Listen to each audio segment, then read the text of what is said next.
Game. Go. Ayun. Hello guys. Kami ang Codex. Tangina. Bawal pala magmura gagi. Magmura ka. Kuhupal. Hindi. Pabasa natin di ba magmumura ka? Kupal ka ba ba? Oy, Mer. Ay, nan. Game. Cut mo na lang, cut na lang.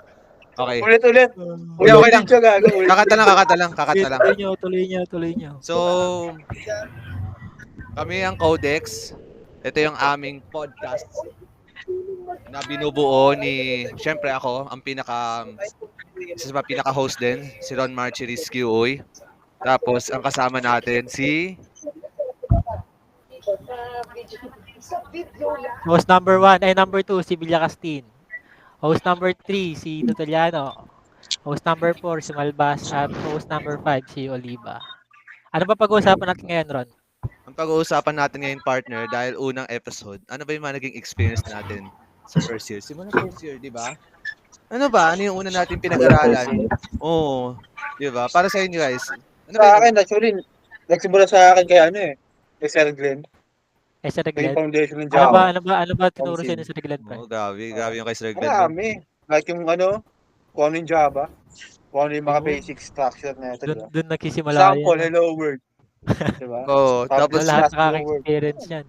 Tapos yung mga variables, syempre, GUI, paano tayo una nag-build ng unang app. Naalala ko nun, minamaw ni Elmer yun eh. Tapos, grabe yun. Kagrupo kayo si Elmer na. Musta naman kagrupo sa Elmer nun, Harl? Okay naman. Ay, Siya nga all good. gumagawa, tapos turo niya sa amin eh.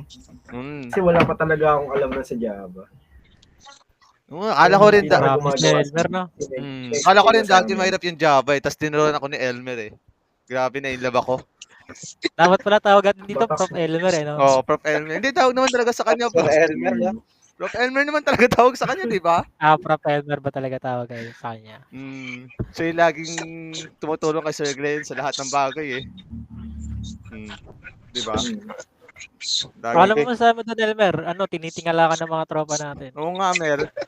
Ayun. Ayun, kinikilig sa Sabi Elmer. sa diba? First yan eh. First love ni Elmer yan eh. Ang Java. Java. Sincere hi kasi yan. Tinuruan kami ng teacher namin. Kaya maganda yung naging foundation namin. Yan, si Oliva, kasama ko rin nun. Senior high pa Oo, lang. nagkukod pa kami Java sa papel programming yun yung dati. inaaral namin. Mm. Sa papel kami nagkakod May dati, classmate tsaka ko sa dati. notepad. Oo, Oo. senior high. Kami, wala kaming ganun eh. HTML. Wala. Notepad lang kami nagkakod dati. Wala Walang ano yan. Gas kasi kami parang Hindi senior high. yung error. Ang una naming exam sa programming, pre, nag-exam kami, nag-code kami sa papel, lahat yun susulat namin. Sa papel. Hindi namin na-experience yun eh. Puro kami HTML, CSS lang eh. STEM kasi eh. Totoo. Simula sa Kami nga pala eh. Sabi nga, walang ganyan eh. Kawawa naman kayo, pre. Wala kaming ganyan dati. Kawawa naman kayo. Pero ngayon, di ba at least, Podcast type. di ba at least, tingnan mo, fourth year naman tayo na. Medyo, na tayo, lahat ng language na pagdaanan natin. Pero, sarap din kasi balikan yung saan tayo nanggaling, di ba, sa Java. Di ba? Naalala niyo yung paano tayo una mag-hello world, kagaya nga ganito. Paano tayo una nag-hello world. Di ba? Parang simple hello world lang siya. Di ba? Ano mo yan, yung mga basic language, lang, pagbuo lang, di ba? Pag in-explain lang siya, sobrang dali lang siya. Gagawa ka na ng public class. Gagawa ka na ng void string. Tapos pag niran mo, good siya, oh. Di ba? Pwede mo ba, Ron, pwede mo ba i-explain sa viewers natin kung ano ibig sabihin ng bawat line of code na yan? Di ba? Ang bawat line of code kasi yan, nagre-represent siya. So, may ginagawa talaga siya. So, gaya ng public class, siya yung nagsistore ng code natin, ng buong code natin, or yung function na gusto natin ilagay sa loob. Or ang public class test kasi, di ba, ang pangalan ng file natin. So, dito talaga magra-run yung file natin. Sa test na to, public class test. Tapos yung public static void args, dito naman yung magra-run yung mga mostly, sige nga, para sa'yo, Mer, saan tumatakbo yung public, static void main? Nakakamiss kasi, no? Main method. Saan yung main dito? Ano Actually, yan? yung ano yan, yung main method na yan, parang ano yan eh. Sabihin natin entry point ng Java program. Oo. Parang dyan nagsisimula ma-execute yung code natin. Parang placeholder kumbaga. Placeholder siya. Tapos ito, makikita dyan sa system out print line, dito naglalabas yung una natin gusto sabihin sa word. Kunyari, sabihin natin, palitan natin to hello Russell or hello Codex, di ba? Pangalan ng natin. Pinaka-simple lang, di ba? Ayun. Oh, hello Teka nga, Codex. pre. Teka nga, pre, ng ano. Lagay ka mga variables, gano'n. Oo nga, lagay tayo Data kunyari. types. Kunyari, lagay tayo ng ano, Integer. Para saan ba integer? Gano'n. Di ba? integer, tapos yan, A5, yan, lagay tayo A10, tapos gawin natin ano, print natin si ano, si Parenthesis pa. Sisi. C. O, di ba? Ano lalabas natin diyan? Di ba? Ng Output ng A and B, di ba? Hindi lang naman integers yan, di ba, guys? Madami pa yan, di ba? Ay, syempre. May double, may char. Lagay ka nga, pre. Oh, double. Yeah. Pag Ano? parang ang double kasi, di ba? Ang double kasi ano, meron siyang ano, parang 5.0, may ano siya eh, may iba yan. May point siya kung mga decimal. Mm. May decimal siya. May definition siya. Tapos pag print out na siya, Ay mo na, pre, string. pag string naman kasi, di ba, ano, para sa'yo, Harlan, ano ulit yung ginagawa ng string? Sabi natin string. Ayun, nag-output siya ng mga text. kanina. Oo. Oh, yung katulad ng hello word kanina. Oh, di ba? Ayun, basta nasa loob siya nung parang, ano man tawag dito? Parang yung quotation mark. Quotation mark And yan. then, Quotation mark. Pero, as long as nasa loob siya, print siya. pero tandaan nyo rin guys, pag nagko-code kayo, always check your yung variable nyo. Kung tama ba yung spelling Ano or ang pinagkaiba naman? ano? Ano naman, pre? Ano pinagkaiba ng ano? Character sa string. Ano ba pinagkaiba guys? Naalala nyo kung natandaan nyo? Character is, ano lang, di ba? Single May letter. single Single quotation. letter yan, di ba? Oo, single letter lang siya eh. May single quotation siya? Oo. Hindi. Hindi, di ba ang character single quotation, ang string double quotation? Di ba hindi eh? Hindi eh. Ano ba? Pag chinar natin siya, Di ba naka-single quotation yan? hindi. Yung isang quotation mark lang. Mm. Ayun, ayun, di ba? Oo nga, no? Single quotation niya. Single quotation lang siya. Pero, Double quotation, string. pero may problema dito si ano eh. Sabi niya may error. So, sa panahon nga ito ngayon, di ba, gumagamit tayo AI para sagutin. So, nakita mo small letter lang gagamitin pag char. Pag string kasi, napansin nyo, hindi sila lahat pag sinimulan natin yung hindi siya nakakapital. String lang nakakapital. So, tingnan si char, isimula siya sa small letter. So, always check your letter. So, Always check your semicolon din, syempre. Ayun yung malaking problema sa ano eh.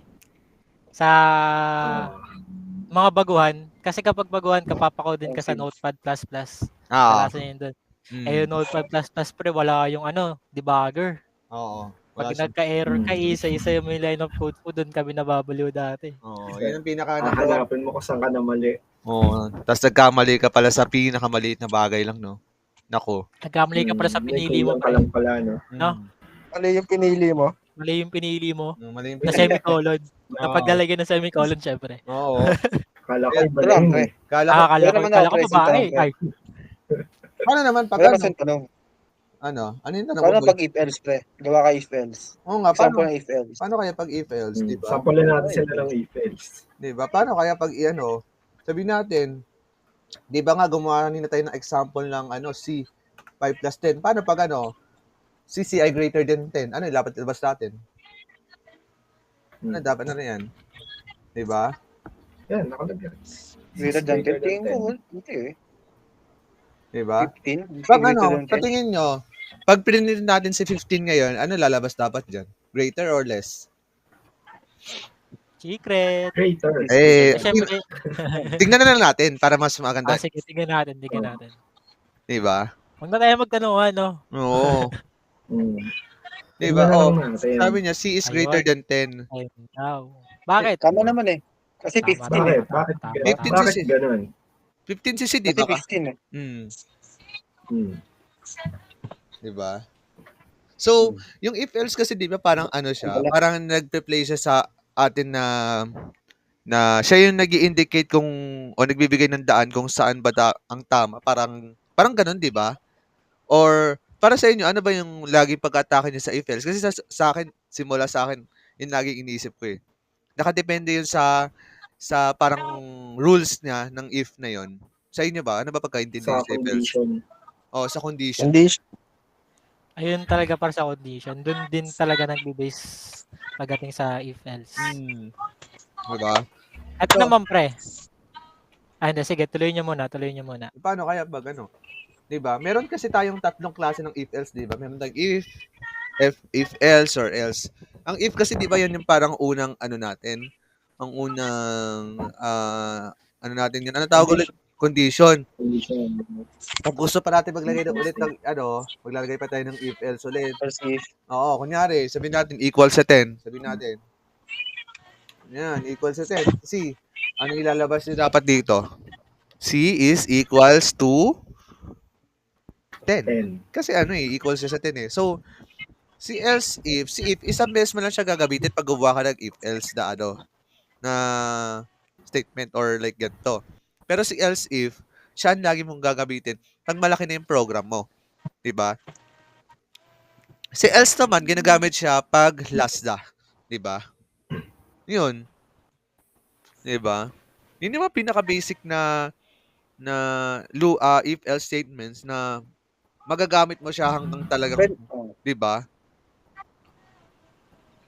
Sa Ganyan inyo, nga, pre, try ka nga, gawa tayo ng isang parang mini program ba? sa inyo nga ano nga. Oo. Like for example is, sabihin natin, tawag dito, Ano? gender. Kunyari, gender. Kumbaga magka-type ng user magka-type ng gender yung user. Tapos, pag itinirun siya, lalabas dun kung minor or adult. Paano ba? Parang ganun. Paano, 18. di ba, paano tayo ulit i-input yung scanner? Paano tayo mag-input paano tayo mag-input ulit? Anong gagawin natin? Scanner rin, di ba?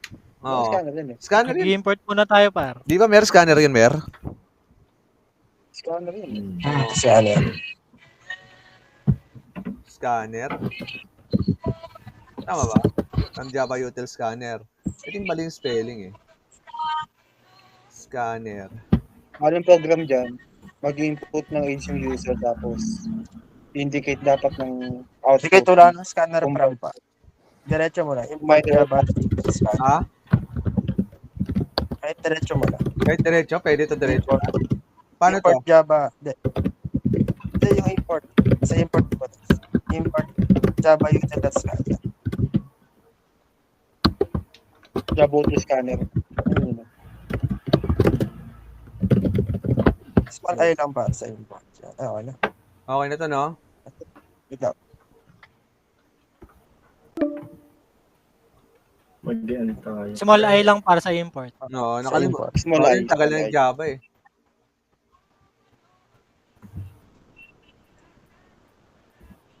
Uy! Yan. Diba? Tapos anong gagawin Ayan, tama. Anong gagawin natin sunod? Ayun no, scanner SC. So, i-call Ano natin. ba? Bale, gagawin yung user, magka-type ng age. Tapos, yung output dapat is, 18 tonight ko. Indicate ng output na kung minor ba yun or adult. So, gagawa muna tayo ng int. So, sa bagay, int muna tayo. Int muna tayo lagi. Age. Yan, SC scanner.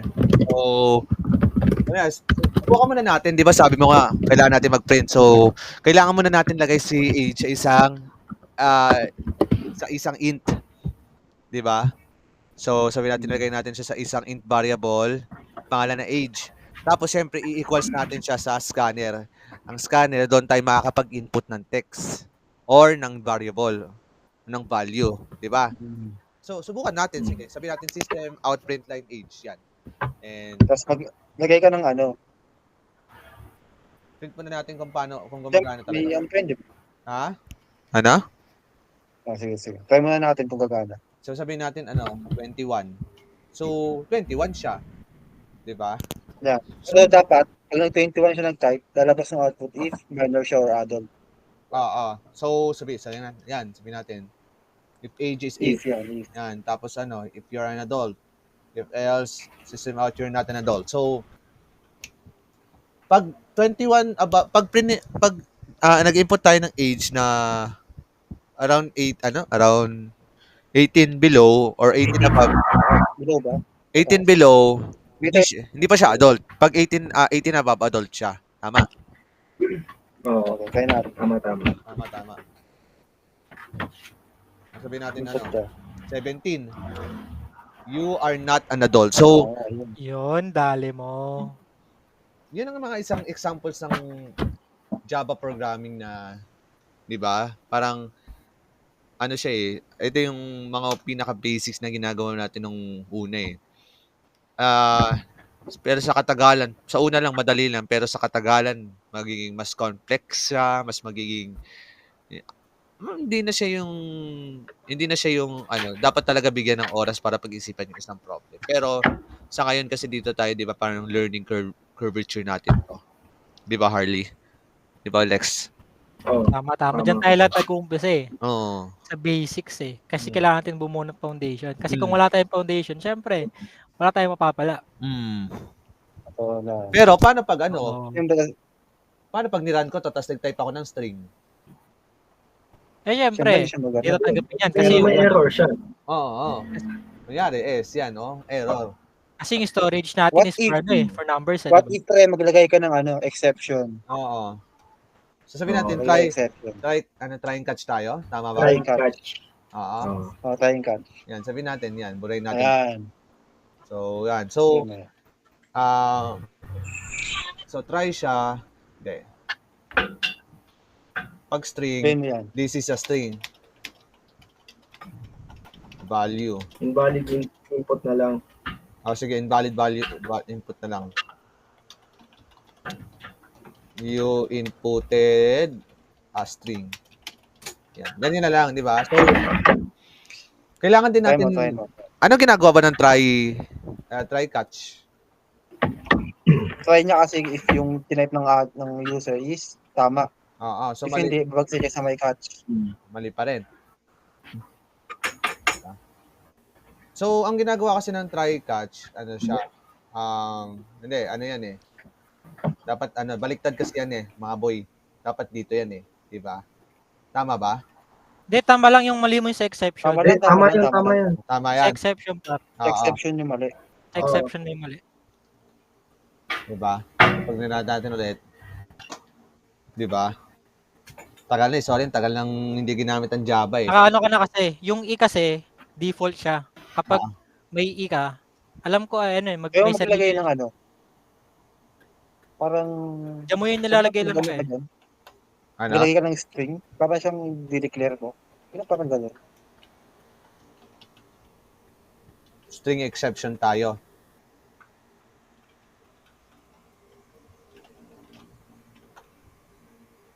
Yan ba? Kasi kapag tinanggal mo yung system.out.print, magkaka-error yan. Try mo tanggalin.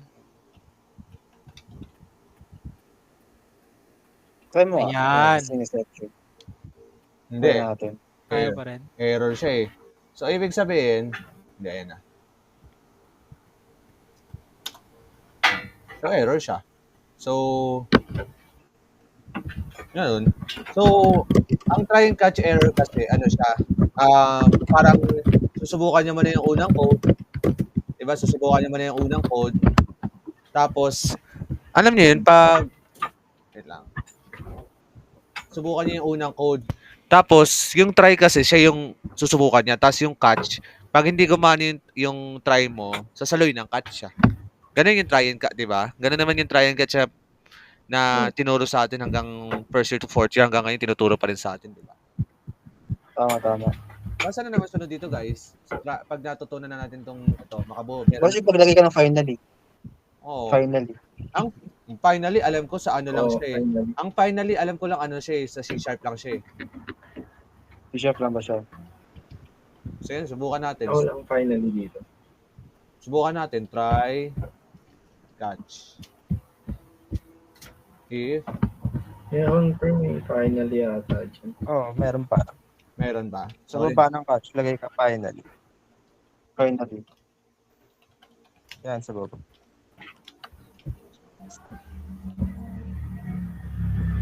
Diba? So, meron siya. bagay, sabihin natin dito, string. Sabihin natin dito. sc.close. Yan, sabihin natin done. sc.close. Yan. Kailangan kasi pasok natin to sa ano eh.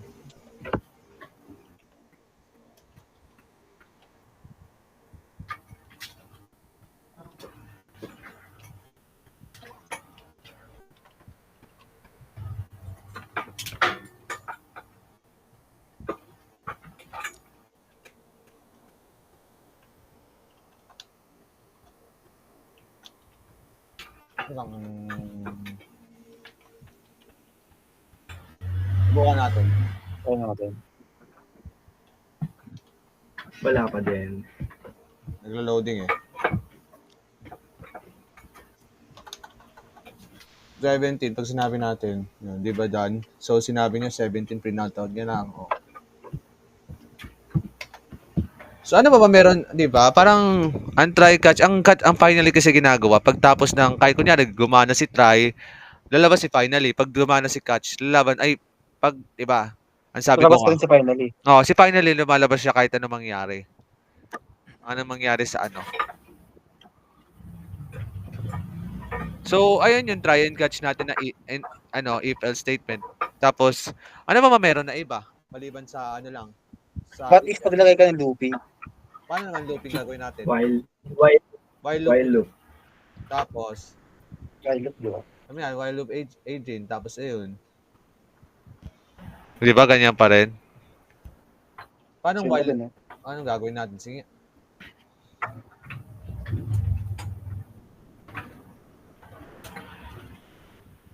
Di ba? Ano ang ginagawa ba ng while loop para sa inyo?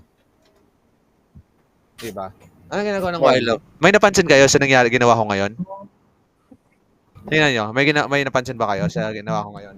Parang sabay siya nag-print. Hindi. Oo. Hindi. Ayun, no? Tingnan nyo Kasi, Tingnan nyo. Di ba? Anong nangyari, di ba? Basahin nyo, di ba? Ang while loop, di ba? Isa siyang endless loop. 'Di ba? Ang while loop endless loop siya hanggang hindi ka nagkakaroon ng pam-break. 'Di ba? Ayun 'yun, 'di ba? So kunyari, 'yun nga. Kunyari, 'di ba? Sabi niya, while age is negative to 17, not eligible. So pag nag-type tayo 17 dito, hindi siya pumipigil. So endless siya. Hindi siya pipigil hanggang hindi ka magkaroon ng loop, ng break. Ganon. Tapos kung mapapansin nyo, 18 below lang lahat siya. Pero what if 18 above? So sabihin natin 19. Ano mangyayari? mag-break na siya. Magbe-break na siya. Magbe-break na siya. So, Mag-break na siya. ang while loop kasi endlessly siya. Kailangan magkaroon ng breaking point. Di ba? Kailangan, gano'n naman, di ba, ang ginagawa ng while loop. Paano naman for loop? Di ba?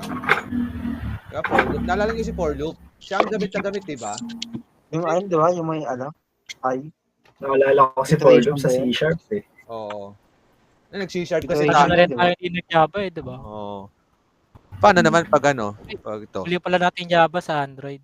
Ang tagal na kasi parang 2 taon, 1 taon din tayo Java kaya parang bago eh. Ang C# kasi bago lang sa atin, parang ang bago lang sa utak natin eh. Sabi natin, Yeah. ano ginagawa naman for loop? Ano ginagawa ng for loop? Nag-loop siya for a condition, di ba? Oo. Sana tama 'yun, 'di ba? Naalala niyo yung for loop na yung pag ginagamit natin yung for loop sa system?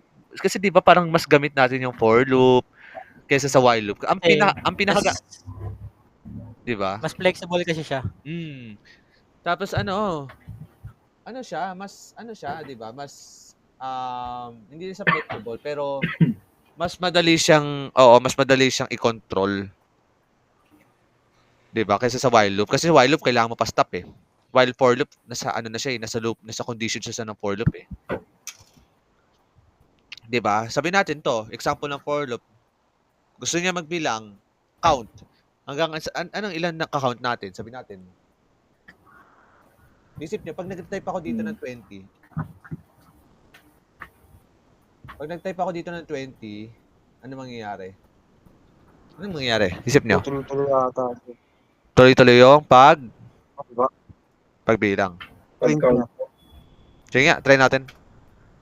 Di ba? Ayun o. So, yung for loop may condition talaga siya, no?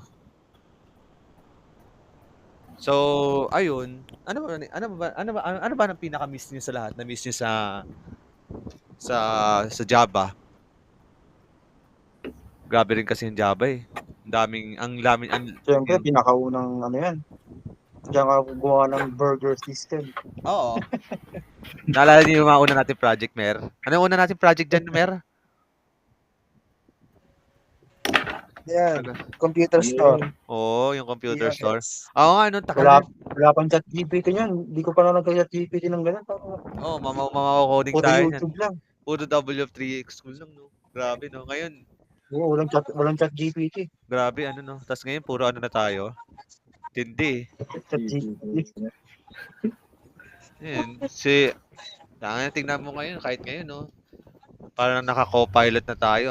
Parang ang dali na lang buhay ngayon sa panahon ng mga nagko-coding ngayon. No? Hindi kagaya noon na, alam niyo yun, para tayo mamano-mano pa. Ayun, grabe rin yun eh. Nahirapan mag-debug. Oo. Ang hirap na nga mag-debug, ang hirap pa maghanap ng resource, hindi kagaya ngayon, no? Grabe yung una natin episode. Parang hindi hindi unexpected, no? Unexpected, no, yung unang episode. Siguro dapat hindi tayo nagko-coding ngayon, pero dapat sinare natin experience natin, no? Pero hirap kasi hindi expect no? Siguro next episode bago naman tayo. Ibang language naman. Di pa tayo tapos. Gagawin ko ng closing remarks yan. Cut mo na lang to. Siguro hindi din tayo nagkaroon ng siguro ang hirap kasi explain kung puro salita lang tayo eh. Kaya nagbigay tayo ng closing. Diba? Pero ayun. Okay na yan. Sa next At least episode. isang oras tayo. Sa next episode namin, tuturo namin sa iba. Pwede na tayo maging professor. Oo, maging professor. Pwede na tayo mag-code ng mga more complicated programs. Oo, 'di ba? Dadating pa, 'di ba? So, hintay-hintay lang kayo sa amin next questionnaires. So, at sana ay nagsaya kayo sa aming Code Venture.